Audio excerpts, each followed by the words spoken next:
Hi, everybody. And here we are at the Columbia Icefields, and after a snowstorm up here, hey Chloe, after a snowstorm up here earlier today, we were just talking to our friend Pam, who came up here in a blizzard, but now I realize I'm in vertical because that's how YouTube works, but let me just do one little twist.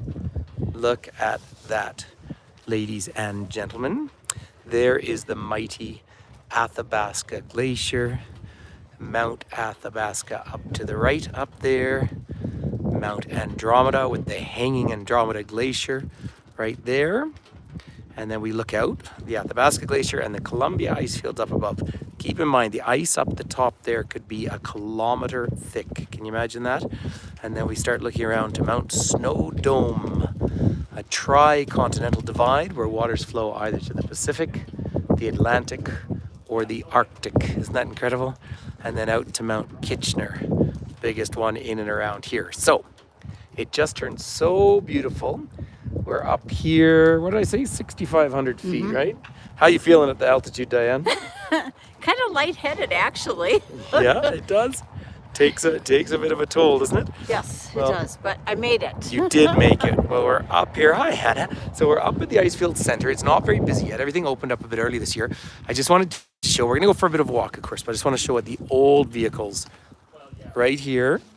These are the old vehicles look like. They used to call these things the shake and bake because the windows didn't open. They had no shock absorbers and they got really, really hot.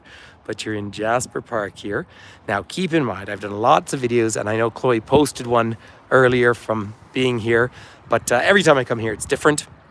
And these are the second largest non-polar ice fields in the world and certainly the most accessible ice fields. So what I thought we might do is wander down. You'll see out on the glacier a couple of things just worth pointing out to you. One, the snow looks all beautiful and smooth on the glacier. Do you see that out there, Diane? It looks like there's no ripples or anything. That's the fresh snow. And that's why glaciers are so dangerous to travel on, because underneath that fresh snow are crevasses. So anyone who's out there, they wouldn't even have guided walking tours out there today, but you'd be 4 people roped together just to try and find it. So when you watch those films of people climbing Mount Everest, they're climbing with ladders. That's not to go up, it's to go out. Hey, salut David, ça va toi? Hi Nat. So the other thing that's interesting to point out is this is where the snow coach tours go, but it's the furthest to the lateral moraine, or the furthest to the left I've ever seen it. Pam and I were just talking about it, thinking they're probably finding some stable ground out there to move the tours, and that's because, of course, the ice is receding so much. Now, we've had, once again, a warmer than normal winter, so that's another factor, and the snowpack is lower than it should be. But we did get, yesterday we had rain and snow, and we did this morning. Now, it's going to start getting very warm and sunny in the next few days, so we're thrilled about the precipitation. We'll take any precipitation. On our drive today, we got snow up on Bow Summit, and it was fun for Diane to see. We dropped down about 1,000 feet and suddenly the snow line. So that's where we hear about the freezing lines. But either side of that glacier, those are the lateral moraines, and we're standing pretty much right now on the terminal moraine as far as the glacier went, and it stopped about here in 1844. So that's where it stretched out to here, and then it's been receding back ever since. But up top, hi Jay, up top in the Columbia Icefield, there has been ice there for over 1 million years. So not just a long time, not just the last ice age, and of course it crosses over the continental divide between Alberta and British Columbia. So pretty spectacular. So I thought we'd walk down. There's a few signs to show you. And then I thought what might be fun is we put Diane to work, you see. But we get in the car and drive down to the lower parking lot, which, no, we won't drive down to it because the gate's down. Aha. So the lower parking lot is still not open. They probably had to replow it. But we'll go down and show you around. Now, we can't drive away from here very far because we have this one bit of reception through here and then none other. So just going to sneak by these folks here. Hiya. So it's really fun. It's still not too busy, but this is one of those sites in the world. You know, part of the advertising here is come see it while it's still here. And in fact, a friend from Banff sent me a link. There's a film documentary that's going to be put on at the Banff Centre soon, so I'm going to get tickets for it. But it's talking about the disappearing blue water, which is, of course, our famous turquoise water that we have in the summertime. But as the glaciers are receding so much, our lakes and rivers aren't going to be nearly as turquoise as they have been. right? There's not many places on Earth where that really remains. So let's just come down a little ways. It's really fun to see these trees. Imagine this was under ice by definition in 1844. And then it receded, and gradually the ground gets taken over by crypto-organic soil and the trees start to grow. Now I have previously walked up to what I think is the closest tree to the glacier. That would be a bit too much of a trek for today, but there you go. That's where in 1844 it covered the entire area. So, et pour ceux qui parlent français, look at this. Vous êtes ici, you are here. Good question, Chloe. Hey, Mary Beth, nice to see you. Hey, Diane, Mary Beth is here. Hi, Mary Beth. So Chloe just asked if there's less snow than I expected. No, I would say no. There's been quite a bit of snow the last couple of weeks up here. So this is about right for May. It'll be very dry up in Jasper.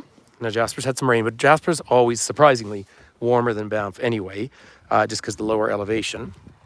So I'll go up and we can show you one of the snow coaches kind of close up. But no, the fresh snow that's fallen here, and again, we'll take anything that we can get. Here, I've got to give everyone another view of you there, Diane, because everybody's saying hi. Hi, everybody. It is absolutely gorgeous here. It is just like a must-see place to be. It is just, it's so beautiful, and it's just breathtaking. And we're going to go find a bear tomorrow. Absolutely. And I don't have bear spray with me because I can't fly with it. And so that's why very intentionally I've been taking Diane on really difficult hikes. Yeah, that's for sure. So I can. But it's gorgeous. It is gorgeous. We went down to Mistaya Canyon as well, which is fun. But let's just switch this around. So there is one of the snow coaches. They built 21 of them, and at the time they were $500,000 each, probably a lot more. Most of them are here. They've got one down in Antarctica. Interesting though that they're really advertising them now. But the tires, and they do this in the center of Iceland as well. Hey, Michelle, is they have very low pressure in the tires, and so they adapt to the ice, and then they pack them up and store them up in Jasper in the winter. But they are pretty impressive machines. They've even got a few they can open the back and take on a wheelchair. I just think that's wonderful. That's cool. Now, all that said, it's all owned by a private company that I have mixed feelings about, as do a lot of us here. So, that's a bit of a different feel. But I just want to wander everybody along here for a minute or two, because you can see some of the mountains around us. So Mount Nigel up behind us, 3,200 meters. Get a sense, these are in this area, you have, I think, 11 of the 20 highest peaks in the Canadian Rockies. Now, in a few days' time, we're going to be down at Mount Robson. I don't get reception there, so I've never been able to do an actual live when I was there. Sorry, I'm just looking, just have a look over here. There is a model of a golden eagle. Golden eagle makes a bald eagle look like a pigeon. That's how big they are. And Finn and Christelle, Finn's friend, took Diane out yesterday morning, and they saw a bald eagle over by Johnson Lake. So that was a pretty fun thing to do. I just want to show up by Mount Snowdome. It's coming clear right now. So you can see the big hanging glacier up in there. But you look at the top, I calculate that snow, or the ice on the top of that, I would put that at about 30 meters. Wow. Or 100 feet deep. And I'll tell you how I come up with that. I'm at 6,000 feet. If you call that mountain 11,000, if you call that mountain 11,000, then that's about, so say it's 5,000 feet of prominence, which is the height from where we are. If you break that into 50 chunks of 100 feet, that's 1/50th of it. So that's how I come up with that number. So Mount Athabasca, though, 3,400 meters. Mount Andromeda, 3,400. I mean, these are big, big, big mountains up here. So the bears are awake, David. Absolutely. Vraiment. But I haven't seen a bear yet, although I did yesterday and today. Well, the same place. I saw bear scat, so bear poop. And yeah, yesterday was fresh when I drove past. Yeah, so I took Diane up just so she could see some bear poop. She was really excited. Oh, I was just excited for the chocolate. The chocolate. Well, it's more obviously bear poop in the summer because of all the berries, but the berries aren't out yet. Lovely view. Look at that. Andromeda, 3,450. Oh, the light is actually coming onto Andromeda now. That's the big peak up to the left-hand side with the big hanging glaciers up there. Yeah, way up there. And one winter I was driving up here and watched an avalanche come down there. So it does happen. It's beautiful, beautiful. And And then as we go north from here, up around the corner, I have shown it in the distance, but is the Endless Chain. It's the longest unbroken chain anywhere in the Canadian Rockies. And so, again, not a place I can ever do a video, no reception, but a fun place to be. So what we're gonna do, everyone, is Diane's gonna be the commander. This is the car we're using. So we're gonna drive down a little further and change our perspective. So if you wanna hop in, Diane, there you go. This parking lot's not too busy yet, but then of course, school holidays aren't on yet either. Not even in the States yet, I don't think. So we're gonna be so busy this summer here. So if movement bothers you, we're not gonna go too fast. We're just gonna go out to the other parking. So Diane, Diane is gonna be our official camera person. There you go.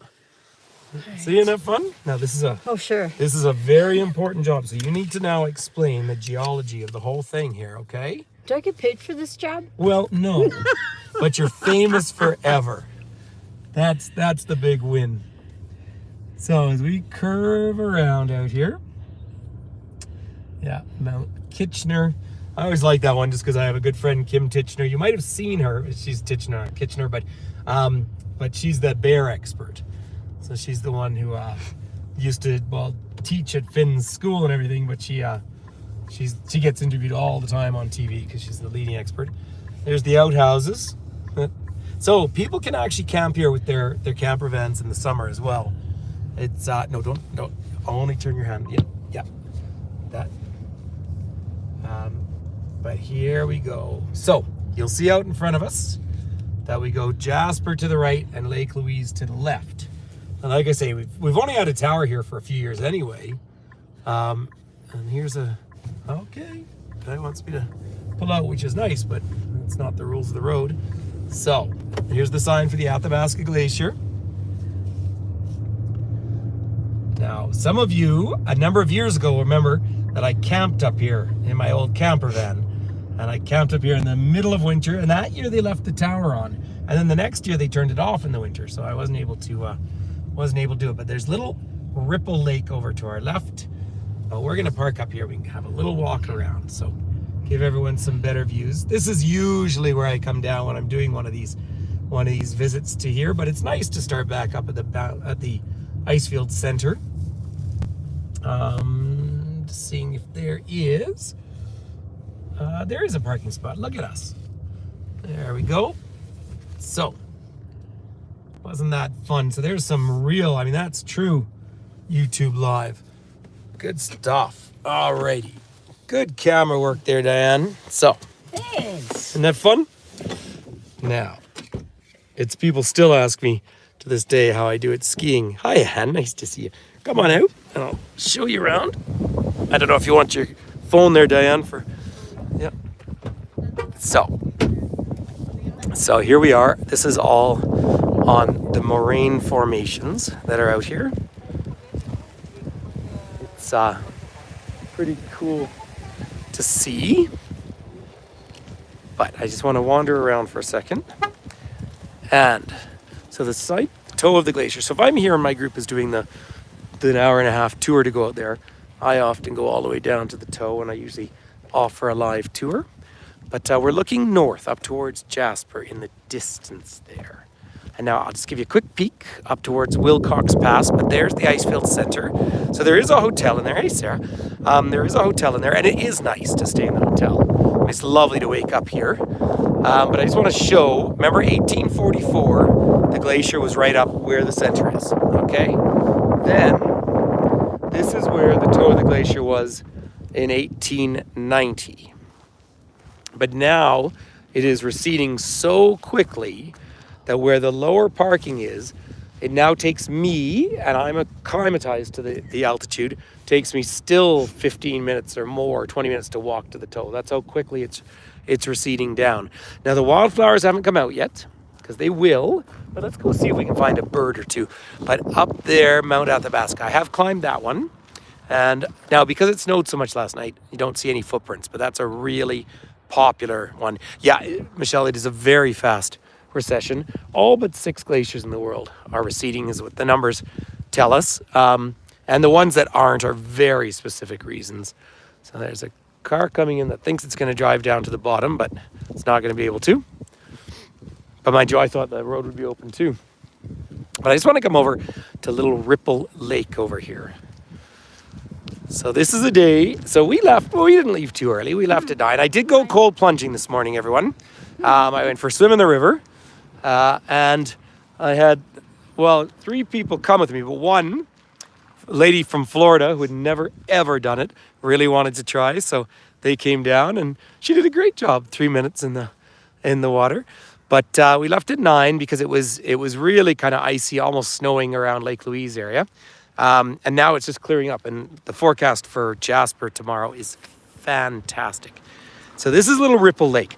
Now, you can see there's some very small ripples on it right now, but that's because there's very little wind for here. And that's because you get your katabatic wind out here. So glaciers create their own wind. And so that's that formation. But actually, I mean, some of you have been here with me when it's been just howling, but no birds that I see at the moment. You know, often they're here landing. You get some geese, of course. The geese are in the love. Oh, there is one. There's one little, I don't know what you are. The grebes are all back. My friend Stacy, who works at the Banff Center, I keep meaning to put a link to his Instagram page because he's a fabulous photographer. He goes after the mountain goats a lot, but he was out photographing grebes yesterday. Oh no, I do see other birds out there. They're just a little too far away for me to catch them. Yeah, another one there. And you get killdeers around here, but I don't see any of them. What a gorgeous day all of a sudden. So this is exactly what was forecast. Yesterday morning was nice and clear, and then the weather really moved in. It's going to keep raining in Banff on and off for the rest of the day, and then but by the weekend, above 20 Celsius. Can you imagine? What a great big difference. So what we'll do, Diane, is we're going to walk up just on that ridge a little bit more. It's just such a treat to be back here. And I wasn't sure if they'd have the towers on, but then I heard the tours were going, so I figured they would. So the reception is great. I haven't actually been out on the ice in years because when I bring big groups up here and they take the tour, I don't go. I always go for a walk or a jog, of course, or hike. But it is fun that you can stand in the middle of a glacier and a gigantic ice field and talk on the phone. I mean, it's sort of sad too in its own way, but the history here is really rather remarkable. I mean, you get a sense of how the whole valley is compressed down. Either side, the lateral moraines, there is ice under all that rock that you see along the sides, but that is compressed down by the sheer weight. So I've explained this so many times, but it's always good. Roughly 3 meters or 9 feet of snow to make 2 centimeters or an inch of glacial ice. Roughly that's the factor, and that's that blue ice because it squeezes out, hello giant raven, it squeezes out all the oxygen. So if you got a chunk of glacial ice and bit into it, you would break your tooth. So that's a bit of a different effect. Just check, is everybody here, by the way, still? I do have my sunglasses on because it's distinctly bright. Just hit those like buttons or something, then I just know everybody's here and hearing us okay.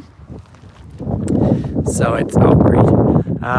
But yeah, so Diane notices when you're going down, you're great, but going up, that's what altitude is. Yep. That is a challenge. It is a challenge. Oh, nice. Yeah, here's the wind exactly right. So look at these little trees down here. They grow into these little hollows. So it's about a 20-minute walk, maybe, yeah, roughly 20-minute walk from what I can remember, where I think the very closest tree is. And it shows how life hangs on. So let's just talk about trees for a second. This little forest over there. So 2 moraines either side. The average age of those trees is over 650 years.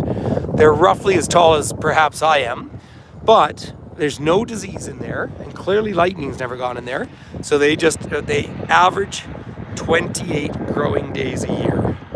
Pretty cool, eh? That's awesome. It is awesome. It's a fabulous little thing. Now, if you took the city of Vancouver, you could pretty much place it onto the actual ice field up top.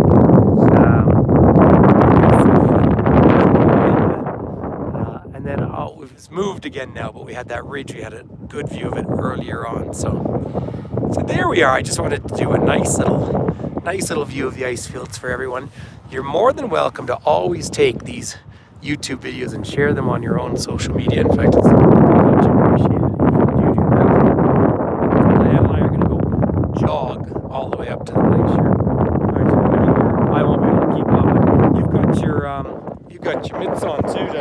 mitts and Yeah, my you're on earmuffs, the- my yeah, jacket. with the Green Bay Packer mitts. See, there. That's. And Finn Toomey says hi to everyone, ladies and gentlemen. So he actually went to school today for a change, but it's good.